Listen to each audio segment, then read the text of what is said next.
Hi, I want to take a deeper dive today into ADHD and personality, and I hope I'm going to be able to convince you that my approach is a little different. I said before that I really believe parents need to teach children about themselves, particularly about their ADHD and how it affects them in everyday life.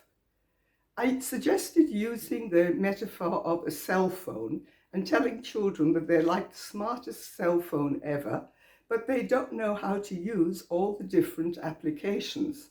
And then they're able to use their smartphone, but not to the best of its ability. I'm going to teach them different applications every time so that they can use themselves better and navigate themselves better in life.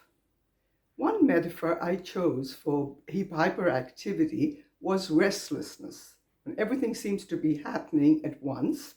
And I suggested giving it a code name of the spring to illustrate or to remind them that this is what we are talking about.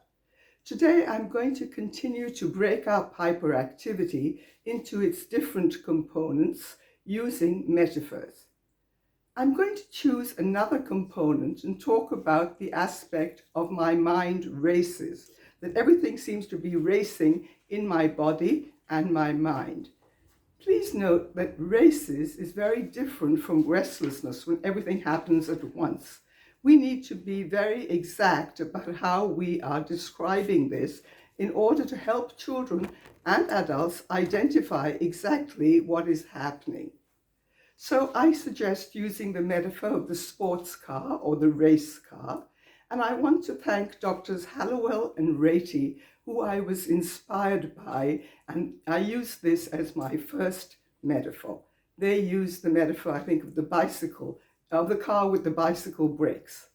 So I can say to the child, you sometimes seem like a powerful, cutting-edge race car, and you get everywhere in lightning speed.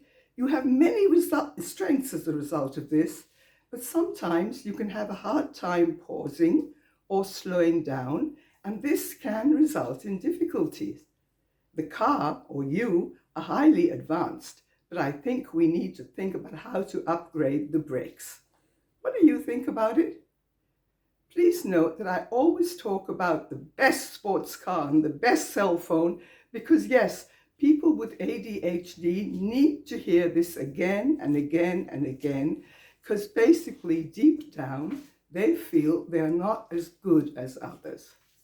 When I say not as good, I mean incompetence or in confidence. They're not as confident as others because of the difficulty in functioning. We talked about the gap between the what and the how.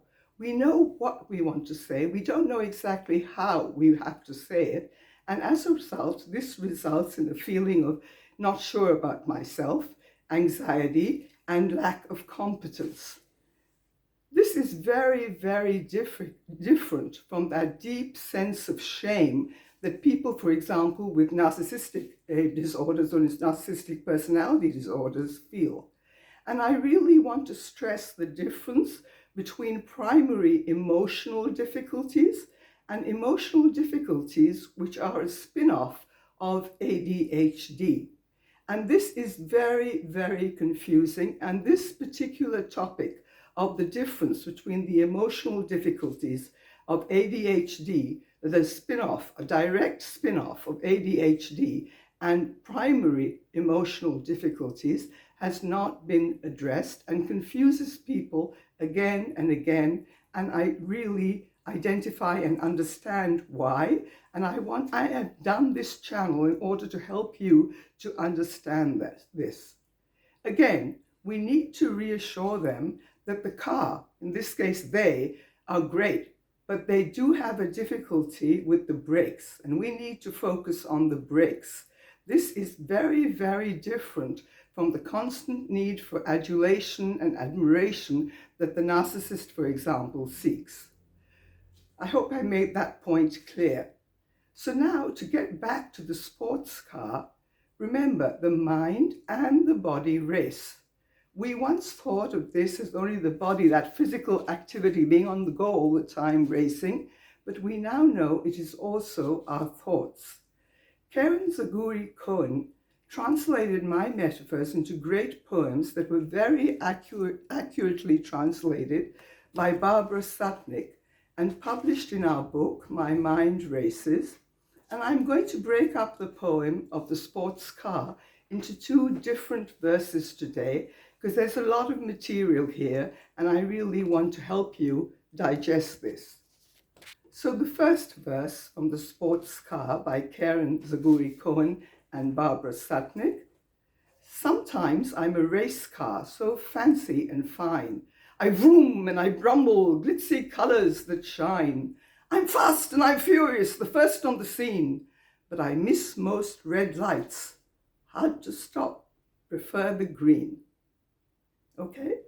So again, using the champ model, we will choose one aspect, races in this particular example, give it a code name of the sports car or any other name that you choose, and discuss the many gifts that come with being so swift. I want to stop here and try to show you how ADHD shapes personality. And the gifts of the being swift or having difficulties, in fact, with regulation are that we are fast thinkers, doers, entrepreneurs, winners, make quick decisions, don't stop to process, and as a result, don't hold grudges. We're very authentic, we're spontaneous. We intuitively understand things, we don't process them. We exaggerate. We go from black to white. There are no shades of grey. We think big, we're alert, alive, active, love extremes in everything, in sports too.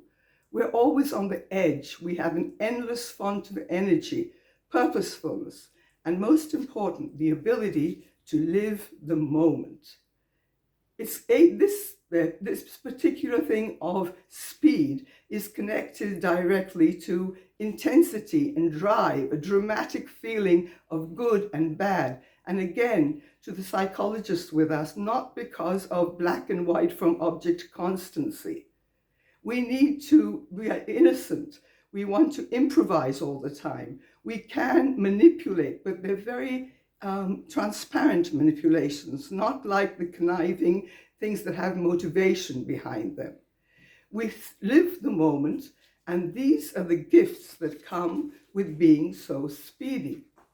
These qualities will impel the child or adult to progress in their lives, to strive and to fight for what they want. As a clinician, I am delighted to see hyperactivity. The child and adult are well suited to coping with the challenges of life, but frequently pay a price far too high because she is not understood to herself and to the environment. And I've explained in this video, I hope, that the difference, the emotional effects seem very confusing. They can be easily interpreted. I think of just now of Virginia Woolf when she said, "I am rooted, but I flow." There's no basic fault or flaw in the personality. The people flow. They flow all the time because they're on the go. The good news is that we can be spared this difficult, exhausting path, the advantages being celebrated. So for today, I want to stop and ask you to think about this. Think about ADHD and how it affects personality. Think of the many gifts and start talking with your child about them. Ask him if he knows the feeling of speed. Assure him that he is, or his car is, the fanciest and the best. If you feel he is prone to accidents because he does not stop, tell him so. Tell him we need to just learn to focus on the brakes and upgrade them. Pay attention to them all the time. Thank you for listening.